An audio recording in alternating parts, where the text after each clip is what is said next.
Histoire de mère à fille. Contactez l'au-delà. Écoute bien, il y aura une surprise à la fin.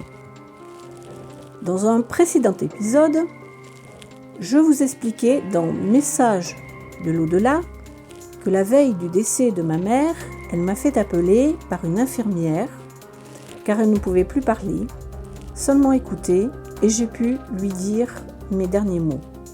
Cela s'est passé vers les 19h. J'ai pu lui dire que je l'aimais et que je ne lui avais jamais dit, car j'ai toujours été très pudique. Je pense que cela venait aussi de ma mère et de mon père, car dans ces générations, on parlait très peu de ses sentiments en famille. Le soir, j'ai réussi à m'endormir. Sur les coups de 3h du matin environ, j'ai un genre de rêve prémonitoire. Ma mère est venue me visiter dans mon rêve. Elle se tenait à une grande table face à moi et à mes deux frères, comme la table de la scène de Jésus. Chose surprenante, elle nous tendait les mains, mais sous la table.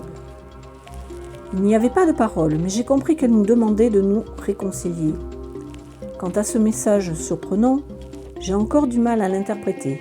Cette table, comme celle de la scène, représente le dernier repas de Jésus. Mets les mains sous la table. Qu'est-ce que cela voulait dire ? Est-ce que c'était des choses cachées ou un manque de communication de sa part envers nous ? Il me reste encore des points à éclaircir et comme dans mon podcast « Couper les liens karmiques », je me disais qu'il serait intéressant de faire une SIAM, communication induite après la mort. En effet, cela me permettrait d'entrer en contact avec l'aide d'un praticien utilisant la technique EMDR avec un membre défunt de ma famille.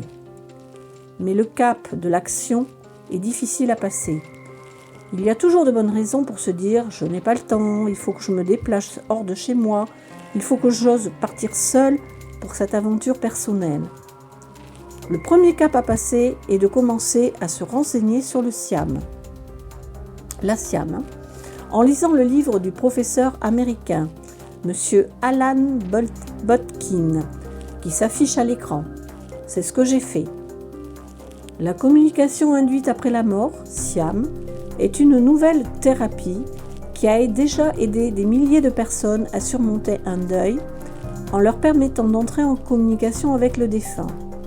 Alan Botkin, psychologue clinique, a créé cette thérapie à l'époque où il recevait des vétérans de la guerre du Vietnam dans son cabinet de l'hôpital de Chicago. C'est ainsi qu'il a, par hasard, découvert la communication induite après la mort lors d'une séance de thérapie avec Sam, l'un des vétérans hanté par le souvenir d'une jeune Vietnamienne qu'il n'avait pas pu sauver.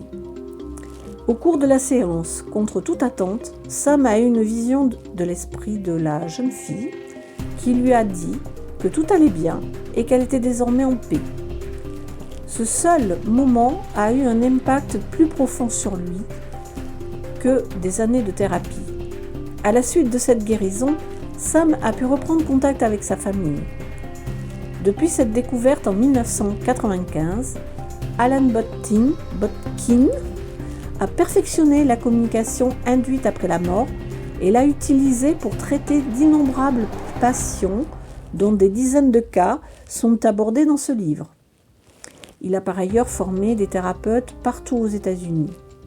Dans cet ouvrage, vous découvrirez les dessous de la révolution dans le monde de la thérapie et du traitement du deuil et des traumatismes.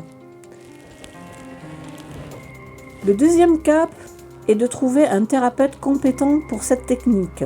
Et malheureusement, il n'y en a pas beaucoup en France. Pour l'instant, je n'en connais qu'un à Paris. Je me trouve à ce stade actuellement.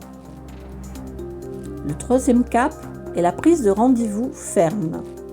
Je crois qu'il faut prévoir 2 séances à 150 € la séance.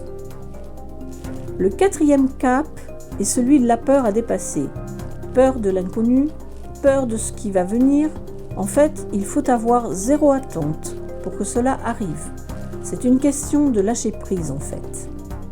Le 5e cap, il n'y a plus qu'à. Je n'y suis pas encore, mais je suis déjà sur la route.